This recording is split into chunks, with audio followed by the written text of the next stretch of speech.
Hey, good morning, everyone. Welcome back to the Lookout. Today is the 22nd of September, and we're going to talk about the Anvil Fire, Six Rivers fires, look at the Happy Camp Complex. We're going to talk a little bit about firing operations on the SRF complex, and try to keep it somewhat quick. I got to go out in the woods today. Nice day, finally. Sweatshirts in the Lookout. It's awesome. Okay. So just jumping in real quick, we've had offshore flow here, kind of north winds and northeast winds over the past few days. And that's changing up a bit. You can see on the imagery. We got our smoke from the Klamath Fire starting to kind of go out over the Oregon, kind of headed out towards Lakeview, Oregon, along the Oregon-California state line. Hopefully that helps us have less smoke in the Bay Area. You can see right now that there's quite a bit of smoke in the valley, Central Valley, all the way down.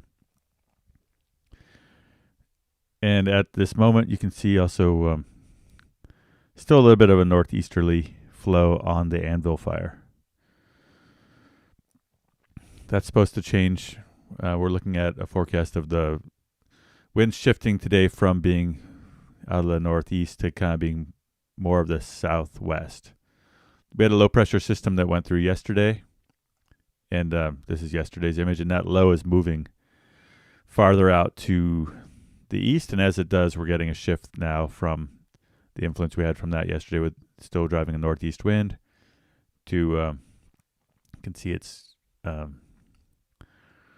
starting to be under the influence of a new system.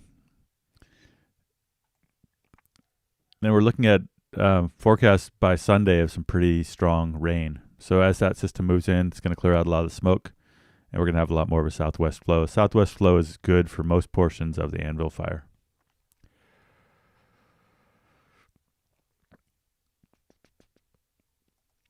So we're going to jump right into Anvil. Here's Anvil. Anvil's been on the move for the last few days. Oh. Well, that's a different part of the world. Going to fly here up to Oregon. All these yellow dots here along the way are structures. Thankful for CalTopo for that data layer, the structure layer.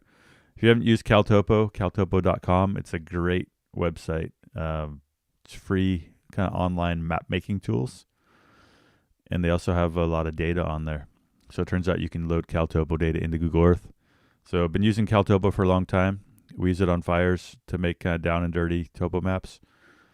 Check it out. It's really worth buying a subscription, which is only something like $20 or $30 a year to have some of the advanced features. So Anvil, white lines here are past 2 days of fire spread. So we can see that in the past 2 days, there's been no new fire spread, pretty much from the hatchery up Elk River Road. I don't really have any local landmarks here, but this whole side has been cooling off here along the Elk River Road for several days. But we've seen steady spread out to the east, and kind of steady spread, also not rapid, but steady spread out to the northwest here. So this is as of last night, about 10 p.m. We can see that the hand line that got fired probably around the 18th or 19th, that's still holding. Fire continues to spread down. As we've talked about the last couple of days, the initial plan, or the hope, I think, was that they were going to be able to fire this corner here and hold the fire on this prepped Grassy Knob Road and this dozer line. They fired the dozer line and the hand line, and they were able to hold the hand line, but it slopped over here. So it's a little messy here on this edge. Obviously everyone would have preferred it not make this corner, but that's as we've talked about, it's kind of a tall ask for the fire not to kind of squirt out of there when it was pretty well established out in here.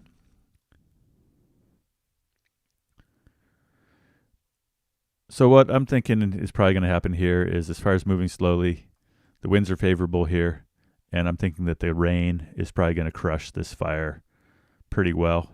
in a lot of this, and then it's going to be a mess. And hopefully we get more rain, because in this steep ground and heavy fuels and everything else, it's a lot of work to mop up a fire that you can't access. Anyway, from the get-go, we've kind of been thinking that the fire is going to burn out to the wilderness boundary, just because there's been no firefighting really happening in the wilderness, with the exception of a little bit of fire line that came. That wasn't even really in the wilderness. So they've been firing this margin on the north side of the fire. These lines I drew in here a few days ago are kind of stale now, so we'll jump to a different map to actually update them. But we'd kind of drawn in what was kind of proposed line and existing line just from the ops maps about a week ago. So purple at that time was proposed line. So we're coming around to the north side of the fire and can see that there's some firing happening along this dozer line out kind of along the edge of the private lands. They've been successful so far along this north edge, and now they're kind of turning the corner, coming back towards the western corner.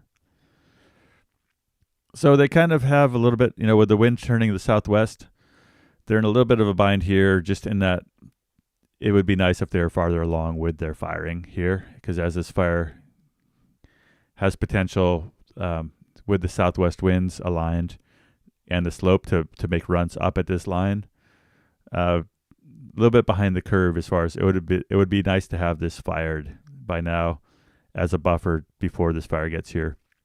But you don't always get to pick the timing. You don't always have the resources you need to prep. And we've talked a lot on this channel about the timing and sequencing of these complex indirect firing operations. You don't want to come out and put too much fire on the ground when the fire might not even get there at all. But on the other hand, you don't want to have a dozer line that has not been fired is rarely effective against a fire that's pushing hard at it with a slope-driven run. And part of that is because as these fires make slope-driven runs, they're prone to spotting. And so, if this fire today were to get some south wind on it and push hard up here, it's going to be shooting embers over the line. And that's really what compromises indirect lines is spotting.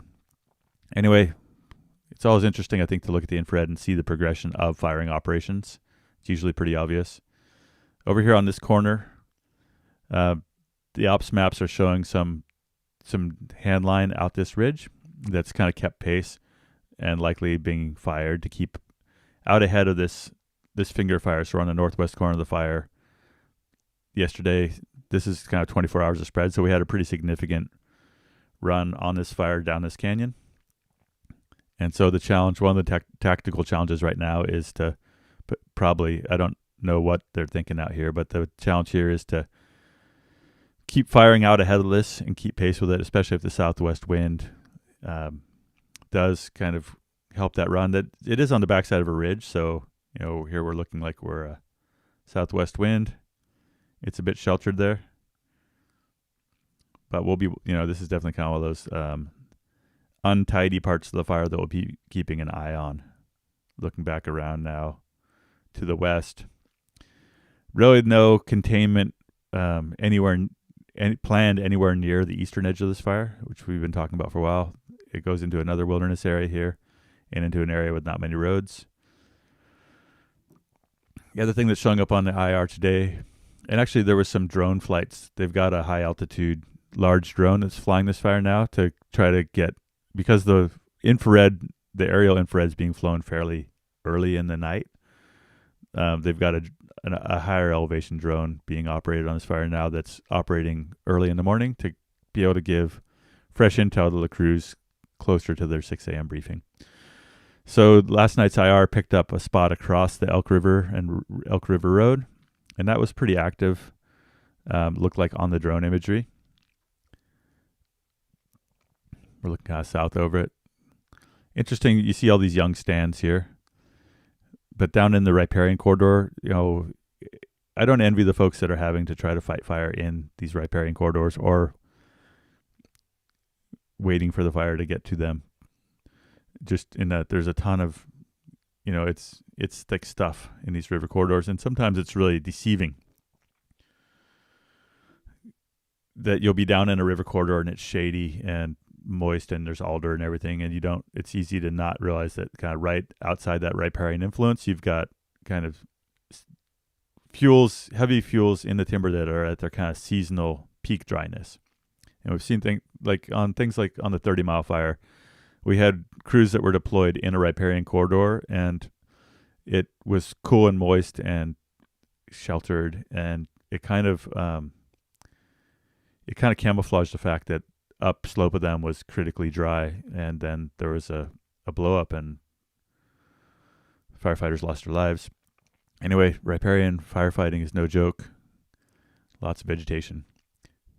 Anyway, that's your kind of infrared look at it. We'll jump over to the operations map for today. This is what they're calling their strategic ops map. I get these maps off a website that's a public website run by the National Fire Center. It's called fdp.wildfire.gov, and it's a great resource.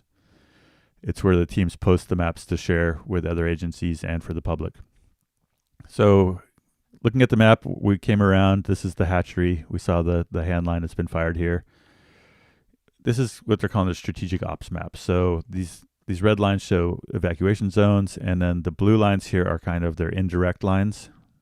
Their primary line is along the river and the road, and they're showing that contained for a good portion where it's black here. They're comfortable that that's contained and not going anywhere. Blue is kind of secondary lines, and purple is stuff that they're planning on or maybe starting. And so those things get kind of pushed when you have, something like this where the fire has slopped over the road, and the plan is definitely that they've got a lot of resources swarming this right now to contain it. But as we've seen in these heavy fuel types in dry weather, that timber fires oftentimes do what they want, and they get to a certain size. A spot fire gets to a certain size and starts throwing embers in the afternoon, etc. It's just a lot of work to secure even a fairly small slop. So we see on the south side plans to prep roads. We talked about how there's nothing really happening on the east side. There's kind of potential work to prep the road system like 6 miles out, all the way around the fire. And then we see that they've got existing line kind of out to where this slop is on the north side. Right, I haven't seen any line on any maps so far of hand line that's dropping downhill, down into here. Downhill line construction with fire nearby is a classic kind of watch out situation. Got southwest winds, fire established in the bottom of the canyon, heavy fuels, and so dropping firefighters down out ahead of this fire to put hand line on a steep slope in a river canyon. That's something that is kind of undertaken with great care. And so we'll see what happens here on this flank of the fire with the southwest winds. As we've been talking about, forecast is for pretty decent rain to come in over the weekend. So we have another day or two of potential fire spread, but we're looking at things are cooling off. Hopefully we get a bunch of rain. And as we've said from the get-go, rain is really what puts out big backcountry timber fires. So that's about all we have on Anvil.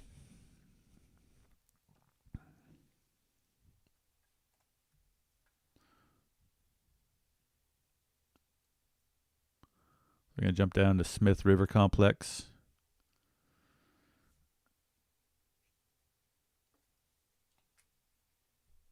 I'm trying to take notes so I can... Okay. Smith is looking on the ops maps. The Smith River Complex is looking really pretty tidied up. The only place that they're not showing is contained on the ops map. So we're looking kind of northwest. Here's Gasky, Darlingtonia, Patrick Creek, and the 199 corridor. As is the kind of the story of the last several weeks, this kind of western edge of Kelly Fire is about the only thing that's been active. They're showing all this southern edge all the way down to here as being black. Like they've done firing, they've cold trailed, and it's not going anywhere. And you see that in the infrared, not really any heat. The red line is kind of the mapped perimeter. White line is yesterday's spread, so we're always interested in where you see white, because if the red line's covering the white line, it means that there's no new spread. So fires kind of continued back and fill in this hole. We don't see any line down in this really steep area here, so not sure what the strategy is here. as far as where they're planning to pick up this active edge of the fire. I know it's a little bit kind of hard to make out what's happening here, but basically there's this canyon. Fire's back down and in some places gone out. There's some fire that's still backing actively into here. This is a situation where we don't, you wouldn't expect that they're going to be in here trying to minimize fire. They're looking at either how they're going to fire out this little chunk here, or if they're just going to let it continue to back down. But it's one of the kind of these messy little spots where the fire, originally they had a plan to fight the fire indirectly with firing operations, and then we got rain that made it hard to light. And so this is just kind of one of these messy little bits of the fire. It's one of the only parts that's still active. Over here on the kind of northeast flank, over the past few days, we had the fire squirt out and burn a few hundred acres. There's no real fire line out in this section. This is wilderness. The green line is the Siskiyou wilderness boundary. So if fire's burning in the wilderness, it's squirted out a little bit on the Forest Service side, the non-wilderness. So it's active. It's kind of out in the middle of nowhere, not really threatening anything. And I don't really have, right off the top of my head, an ops map loaded up for this. But there's not a lot being done specifically to contain this. Right, this area right here is already burned. And so largely this fire out here is already contained. There's potential that, maybe it could squirt out through here. But there's not a lot that I see happening on maps. If we get a chance a little bit later, we'll see if there's... I'm guessing that this road here has been prepped, and that maybe they'd fire that. There's so much work being done out here. A lot of the work is prepping roads, which means you're running along with chippers and hand crews and thinning along roads, which is good work that we should be doing anyway. So it just happens that it ends up being a lot more expensive to do it during a wildfire. Okay, now we're down to kind of lots of colored messy lines. Siskiyou Wilderness. Okay, so I'm going to talk about the Blue 2 fire.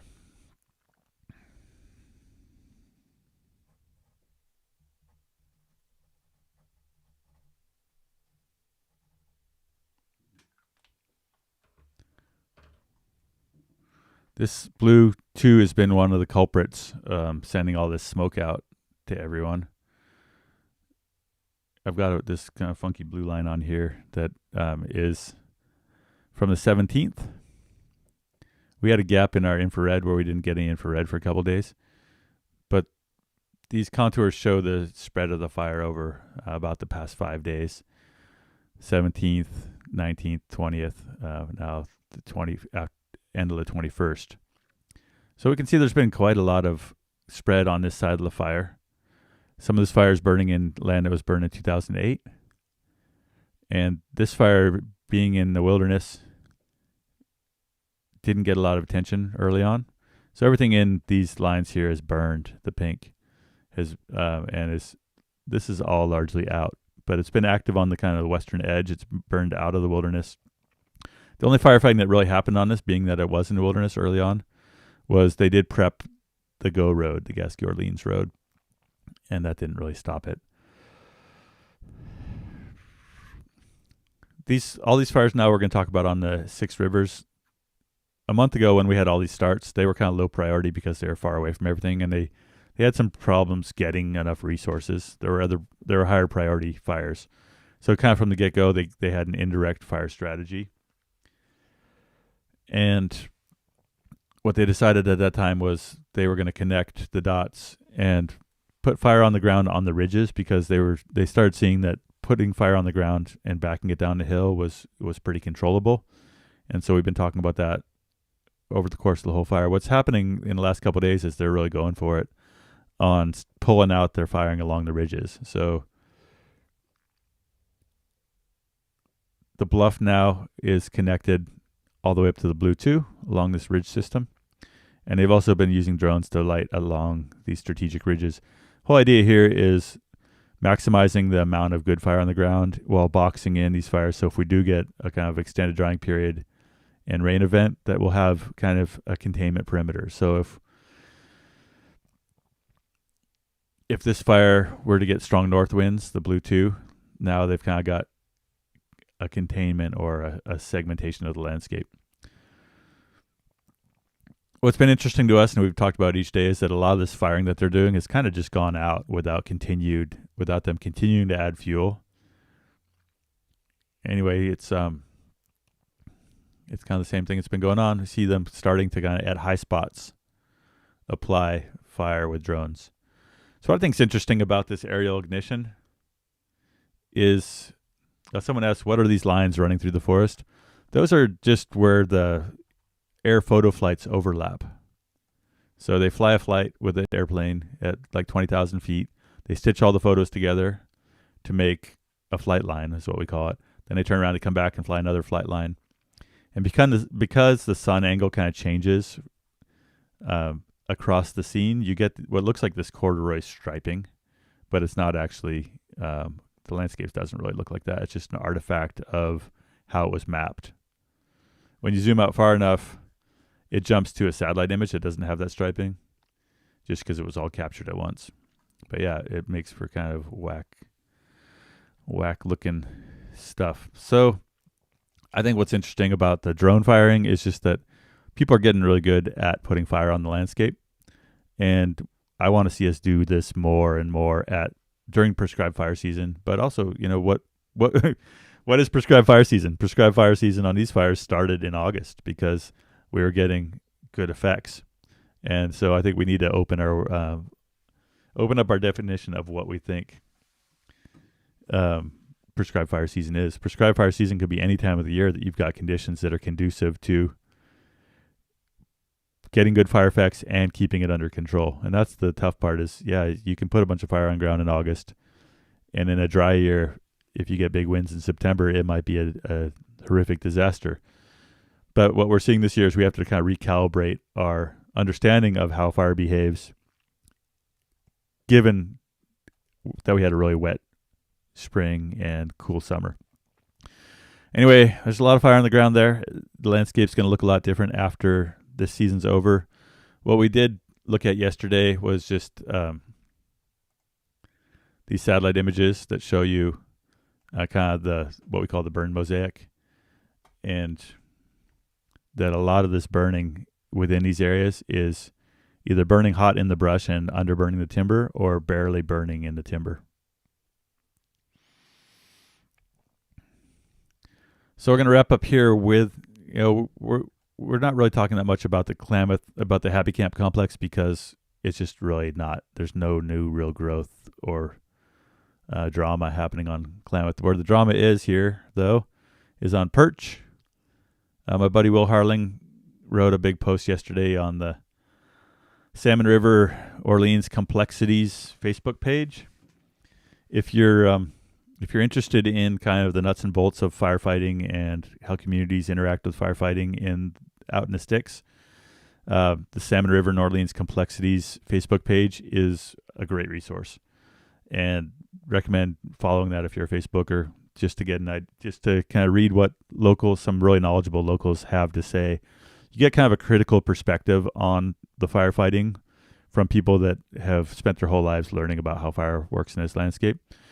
So Pearch Fire here, interesting thing that was happening, and kind of to summarize part of Will's post from yesterday, is every 2 weeks on these fires we get a new management team. And so now that we're a month into this fire, we're on at least our fourth team. And the team that we have on this fire right now is the Eastern area team. So this is folks from New Jersey and Pennsylvania and Michigan and generally the Eastern Seaboard, who are on Type 1 incident management teams. It doesn't mean that they spent their whole career working on the East Coast, but that's where they work now. And so bringing in a new team of people to manage an incident like this every 2 weeks, you can get some real kind of 180 changes in tactics and strategy and competence. And I've seen that, I've been on fires in Oregon where we were working with a southern team, and we had a map kind of intel unit leader that was from Florida, where they have no topography. And so it was like, you could tell this guy it was kind of his first time seeing a topographic map that had a lot of detail. So not bashing anyone based on the region, just saying that you get people from different parts of the country and they have different understanding of how things should go. So new team on this, and it's taken a few days for them to kind of, I think, get up to speed with just the unique nature of how things work on the Klamath and the amount of pull that locals can have in influencing tactics. And it takes a lot of work to come into a place like this and figure out what's going on and figure out the politics. There's no region like this in the country that I know of as far as how the locals get right up in the business of how the fire is going to get fought. So Will's post, if you can read it, it's good. Make sure you read the follow-up post because some good things happened after he was upset. Fire's moving down towards Soames Bar quite actively.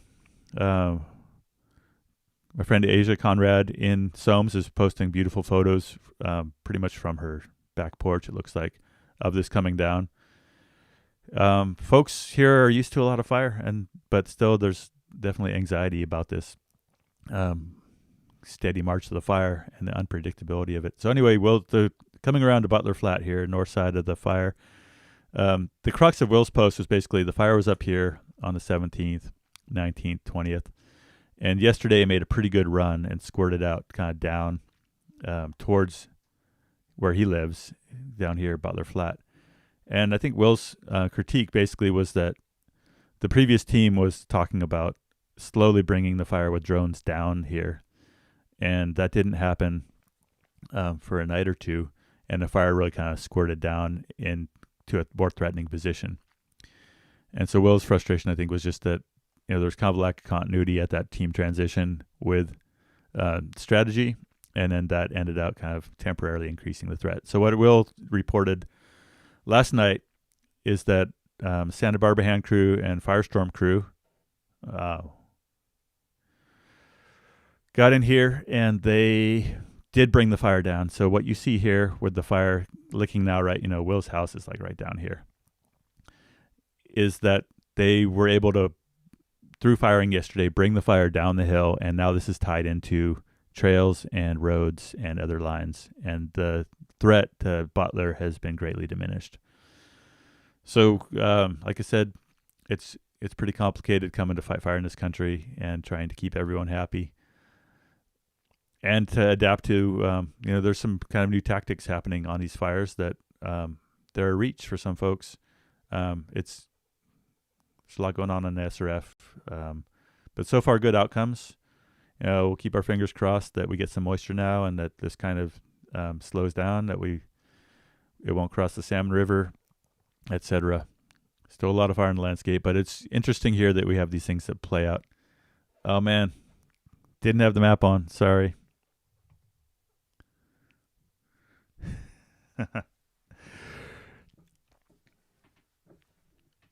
All right, just going to refresh a little since I had the whole map narration was missing.